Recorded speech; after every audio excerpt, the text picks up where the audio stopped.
Good day, ladies and gentlemen, and welcome to my humble home here on the windy hills of Livingston, Montana. My name is Jim. Okay, today in this video, what I'm going to do is create. I'm going to try to keep this short if I can, but I'm going to create a short video on the adjustments and the fine tuning that you need to do on a Eahora Romeo Pro E-Bike. I've made a couple other videos. I've decided to do it this way to chop my subject matter up into 3-4 videos. That way I can avoid having a great big long-winded video that nobody will watch. Okay, right off the get-go, before I go outside and show you these adjustments that I want to show you, I'd like to note this: that company Eahora, I don't think I'm pronouncing that right. Eahora. That company right there, it might be noted that these people build those Harley-looking scooters, they make these e-bikes they look just like a miniature Harley. Well, not just like it, but, they've got the low swept seat, the ape hanger handlebars and all that. You might want to go to their website, and right up close to the top banner, you'll see where it says scooters. Little fawning up there, it just says scooters. Click on that, and you'll catch on to what I'm talking about. And no, I do not work for Eahora. I'm not sponsored by them or any of that kind of stuff. Okay? Before I forget, it's September the 2nd of 2023, and I have rode this bike, this Romeo Pro. I have tested it out. It is very stable. It is very smooth. But there are some things that I noted that needs to be adjusted. And if you buy into one of these, you'll more than likely have to make these same adjustments. So that's all I'm doing here. A little bit more familiarization with this bike. Okay? Okay. And I hope to make this video short today. So hang in here with me. Don't quit. Boom. Okay, one of the first things you're going to need to know when you get this Romeo Pro bike is you got to get into the electronics. You got to turn this LCD screen on and get the electronics going. Okay, what you got to do is just simply hold this down for about a second, a button that you've seen there, and it's going to prompt you for a passcode, which I'm going to change all that. And the passcode here, you might want to pay attention because I had to look all over China. The passcode for the power on, if you can read it right there, is 0000. Simple as that. So you just come up here like this, hit that, and you see, and then you set it, and it pops over the other one. Okay, oh, we got to go down, set it, pops over the other one, up to 0, set it. Got to do this very fast too. Set it there like that, and because if you don't have that 0000 thing going, you're not going to go anywhere. Okay, there's that issue. Okay, the next thing I'd like to address is this control panel right here.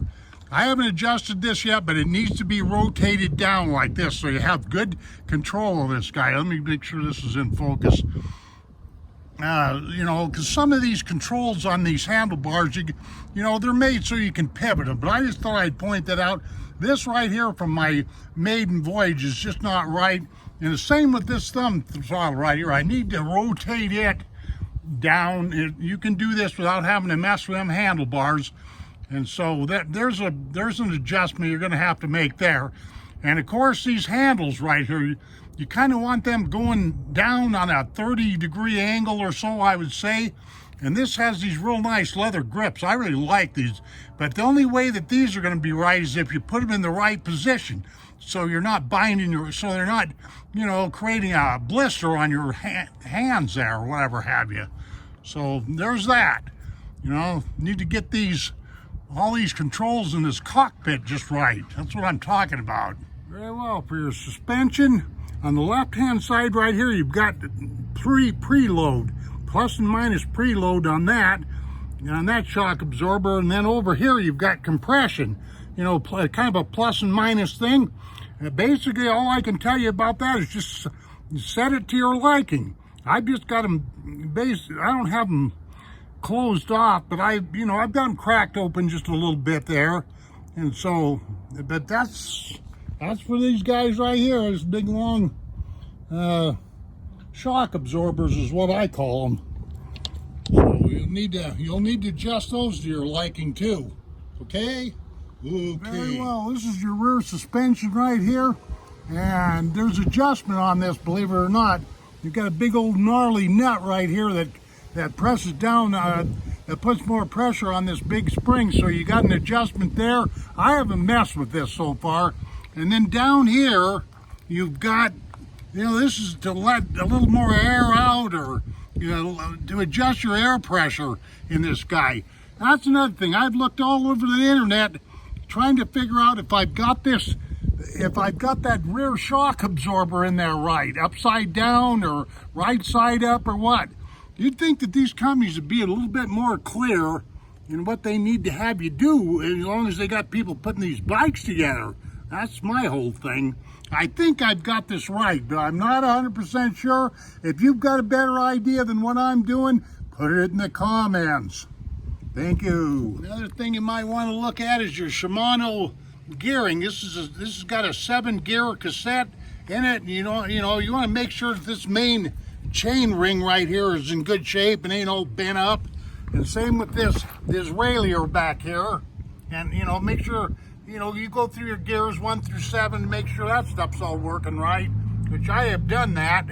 And then this bike, thank God, none of that got hurt in shipping. I only had minimal damage as far as shipping damage goes, but yeah, you want to make sure that your gears get changed right there and all that good stuff there. And of course the handles up here are working properly, that kind of thing. Okay, because your bike will love you. Very well. On the tire pressure right here, believe it or not, the high pressure for this tire is 30 psi, pounds per square inch. Okay, and of course I know most of you folks know that this right here is a valve that you put your air in with. Now I've got mine pumped up to 25. The reason being is I like my tires a little on the softer side because it cushions the ride just a little bit better. But 30 psi on these CST BFT tires. Okay, this is something that I absolutely had better include in this video. A couple of my astute, very aware subscribers pointed this out to me, or was asking me about it. That seat right there, is it adjustable? No, it is not. Unfortunately, if you're a small person, this bike just won't do you. I tried to make that clear in my last video. This bike is very heavy at 125 pounds, and this seat no can do. No can adjust on that. You have to get you a different seat or put some more padding in there or do whatever. Fortunately for me, this fits me very well, and I'm getting an excellent ride out of this bike right here. Okay, it's just all there is to that. And while I'm at this, I might as well point this out. This is a modular frame design, and I personally myself, I picked this especially out because this looks like the kind of frame that can be modified very easily if a person is of a mind to do that, which I have no idea if I'm going to do that or not. But to me, it's cheaper doing that than keep buying new e-bikes all the time. Okay, another thing is this frame right here is made out of carbon steel. That's what they claim, carbon steel and aluminum. So, might want to point that out for what it's worth anyway. Now then, here's an adjustment that you might have to make sooner or later, and that's this headlight right here. If you look right in there, there's a bolt there, a fastening bolt there, and on the other side. And if you loosen them up, you can take this headlight right, and do this number with it. So that motorcycle headlight just may need to be adjusted. Allow me to give you a look at this cockpit area here, just for craps and giggles, because I think I've got everything tweaked and adjusted just right. So I'm just giving you a look at this, so it'll give you a guide or something, maybe help you out there, or I don't know. Just taking up the digital airspace here, I think, is all I'm really doing. I'm just kidding. Anyway, yeah, there's the cockpit of this thing here, but I worked hard to get it adjusted right for me anyway, for me. Very well, here's this massive battery that goes into this Romeo Pro. Here's the handle, and believe you me, I'm glad that they put a handle on this battery case because you'll need it. And if you want to charge with the battery in the bike, you've got this guy right here, but you can also pull this out and charge the battery outside of the bike. But you'll need a keys to get in this other side right here. Right, let me see, right there. They give you 2 sets of keys. So you want to make sure you don't lose those keys wherever you do. Of course, it's a good idea from time to time to go around on your bike and tighten up, Allen heads and nuts and bolts and screws and all that kind of stuff. Why? Because things rattle loose on these bicycles. And considering that an e-bike is way more powerful than a pedal bicycle, well, you've got more of a greater chance of stuff rattling loose. So that's another little tip in there for sure. Of course, another very important factor on these bikes that need to be adjusted from time to time and checked out is your brakes right there. And this bike does have hydraulic brakes, I'm sure I've said that, and they work very, very well coming out of the box for me, so I didn't have to mess with anything. But from time to time, it's my advice to kind of, make sure you check on those rotors and all that good stuff. That's your safety line, so to speak. Okay, ladies and gentlemen, before I quit here, there's a few little things I'd like to get straightened out if I could be allowed. One thing that I see around on the internet and looking for information on these e-bikes is the fact that everybody is always after or is always pushing the fact that this bike is faster than this bike and blah, blah, blah and all that. I'm going to save somebody a lot of time and trouble here.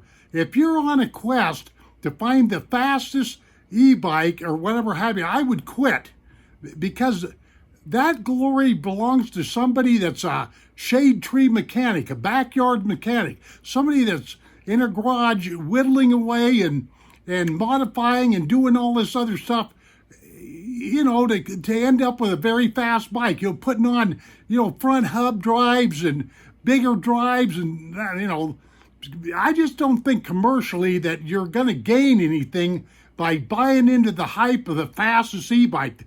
That brings me to this point. When I picked out this Romeo Pro, what I was after is stability, and I'm going to tell you why. One day I was on my side rusher and I was coming home and I just minded my own business, booking down the street, and a great big old puff of wind come up, a great big old wind blast, and doggone near put me down. And I told myself right then and there that stability was way more important than speed. Did you just hear me? I'm trying to save somebody an accident. So that's what I went after. That's the reason why I don't care if my bike weighs 125 pounds or not, because I tested it today. I only took it up to 28 miles an hour. I know it can do faster. I decided not to record that because I was too busy noting adjustments that I got to make on this bike when I just got done recording. So there you are. Speed isn't the most important factor, in my humble opinion. It's things like, does the bike fit you? Does it fit your purpose? Does it ride well? Is it stable? That kind of stuff.